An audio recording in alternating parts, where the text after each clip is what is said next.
NGO association for democratic reforms और common cause के through file की गई एक प्ली पर कि इलेक्शन कमीशन ऑफ इंडिया को डायरेक्ट किया जाए कि वो वोटर टर्नआउट डाटा को अपनी वेबसाइट पर रिवील करे। सुप्रीम कोर्ट ने थर्सडे को अपना फैसला सुना दिया है। कोई भी इंटरिम रिलीफ न देते हुए Supreme Court bench of justice Dipankar Datta and Satish Chandra Sharma ने कहा है कि सभी फ्री एंड फेयर इलेक्शन की तरफ हैं। हम किसी भी चीज में बीच में नहीं आना चाहते हैं। इसको आगे बढ़ाने के लिए हम कुछ कर सकते हैं। हम भी रिस्पॉन्सिबल सिटीजन्स हैं। किसी अथॉरिटी पर भरोसा करते हैं। हम इसे पेंडिंग में रखेंगे और इलेक्शन के बाद रिट पिटीशन के साथ सुनेंगे। इलेक्शन के बीच में हैंड्स ऑफ एटीट्यूड होना चाहिए। तो अब आप जान चुके होंगे कि सुप्रीम कोर्ट इस मैटर को इलेक्शन के बाद ही टेकअप करने वाली है, लेकिन सुनवाई से पहले आपको याद होगा कि इलेक्शन कमीशन ने सुप्रीम कोर्ट को अपना रिप्लाई एफिडेविट भेजते हुए एनजीओ की प्ली को बेसलेस और मिसलीडिंग एजर्शन कहा था। उन्होंने ये भी सबमिट किया था कि उनका कोई लीगल मैंडेट नहीं है कि वो फॉर्म 17C को डिस्क्लोज करे टू द पब्लिक। इस एफिडेविट के बाहर आते ही हर जगह खलबली मच गई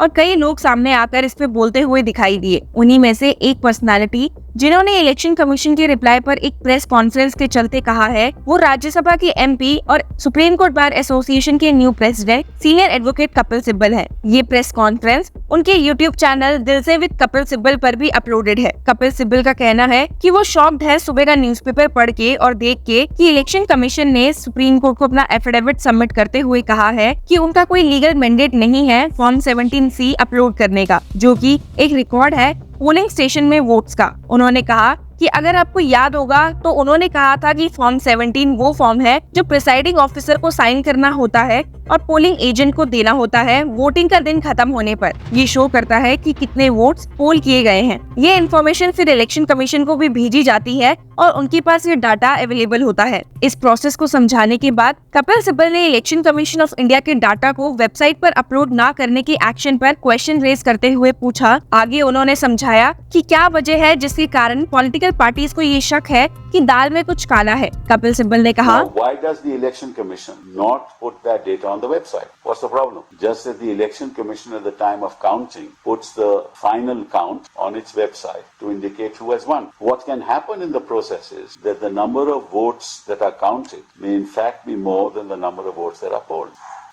Now, we don't know whether that is correct or not. It may well not be correct. But what is the hesitation of the Election Commission not to put that data on record? On its website, nobody can morph it. Nobody can morph it. That will be tallied with the data available with the polling agent, which is given to the political party. आगे उन्होंने समझाया कि क्या वजह है जिसके कारण political parties को ये शक है कि दाल में कुछ काला है। कपिल सिब्बल ने कहा, आपके पास इलेक्शन कमीशन के पास 17C फॉर्म जो प्रिजाइडिंग ऑफिसर इलेक्शन कमीशन को देगा, जिसमें हस्ताक्षर पोलिंग एजेंट के भी होंगे, तो वो डेटा तो इलेक्शन कमीशन के पास है, तो वो डेटा अपनी वेबसाइट पे क्यों नहीं डालते? जब प्रत्याशी डिक्लेयर होता है कि वो जीत गया, तो वो वोट्स जो काउंट होती हैं वो तो डालते हैं इलेक्शन कमीशन की वेबसाइट पे। तो ये क्यों नहीं डालते कि कितने वोट पोल हुए हैं? इसीलिए दलों को ये शंका है कि कहीं ना कहीं दाल में काला है।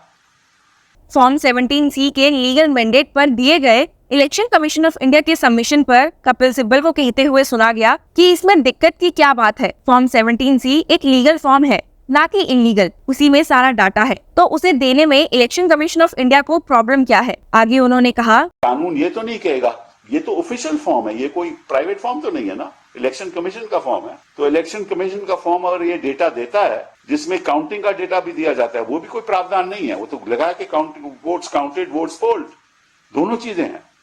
तो आप दोनों चीजें दे दीजिए। अब नहीं देते, अब हमें भगवान के पास जाना पड़ेगा।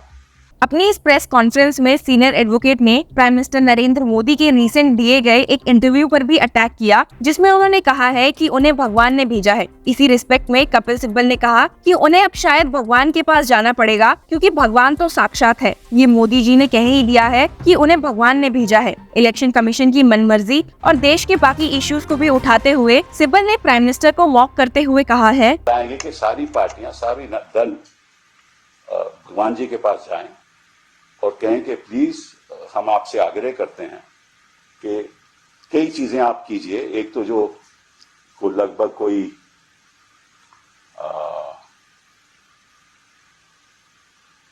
80 करोड़ लोग हैं जो इस देश में गरीबी में बेचारे प्रस्त हुए हैं, उनका उद्धार कीजिए।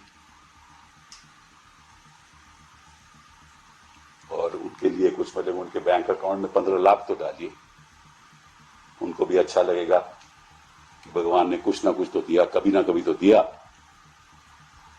और बाकी जो पानी की व्यवस्था है, बेचारों की सैनिटेशन की व्यवस्था है, आप उसको तुरंत मतलब के भगवान राम ने तो सब कुछ त्याग दिया था, तो आपने भी जो हम जिंदगी बिताते हैं आपने सब त्याग दी वो, क्योंकि आपको जनता के लिए आए हैं यहाँ भगवान के रूप में, तो आप जनता के लिए भी जरूर कीजिएगा, हमारे पत्रकारों के लिए भी कुछ कीजिएगा, और जो मीडिया चैनल्स हैं उनको भी कुछ नसीहत दीजिएगा। और बाकी हमें तकलीफ होगी तो हम आप ही के पास आएंगे, हम तो अब कहीं और जा नहीं सकते। उन्हें वोट्स डाटा अपलोड ना होने की वजह से क्या चिंता है? जब ये सवाल कपिल सिब्बल से प्रेस कॉन्फ्रेंस में पूछा गया तो उन्होंने कहा कि उन्हें कोई चिंता नहीं है, वो तो कह ही रहे हैं कि फॉर्म 17C जो एक ऑफिशियल फॉर्म है, इलेक्शन कमीशन का फॉर्म है, उसे देने में उन्हें क्या प्रॉब्लम है। फिर से प्राइम मिनिस्टर पर निशाना तानते हुए उन्होंने कहा कि उन्हें यकीन है कि भगवान कुछ न कुछ तो करेंगे। तो आपने सीनियर एडवोकेट कपिल सिब्बल के विचार तो इलेक्शन कमीशन ऑफ इंडिया पर सुन ही लिए। आपको बता दो कि एक और सुप्रीम कोर्ट एडवोकेट ने सुप्रीम कोर्ट डिसीजन के बाद इस केस पर अपने व्यू सामने रखे हैं। सीनियर एडवोकेट प्रशांत भूषण ने ट्वीट करते हुए कहा है, very unfortunate that the supreme court resorted to the hyper technicality on the election commission disclosure of Form 17C voter turnout figures by saying that your interim prayers are also in your main prayers. The disclosure of EVM-wise voting figures is essential to allay public fears about vote manipulation, a matter of immense public interest. क्योंकि supreme court अब इस case को election के बाद ही सुनेगी, उस हिसाब से माहौल को देखकर लगता है कि और भी ऐसे व्यूज और ओपिनियन सामने आते रहेंगे। But we also want to know your take on this. जागृत हूँ मैं मतदाता, अपने देश की दृष्टि हूँ। I would like to appeal to the voters that elections belong to you. We are handing over the baton to you. Please come and vote. हम वोट देने जाएंगे देश के लिए। हमें विश्वास है कि यूथ न सिर्फ वोट करेंगे बल्कि हमारे एम्बेसडर्स भी बनेंगे। The entire team in the ECI is ready to ink the voters. Please join us.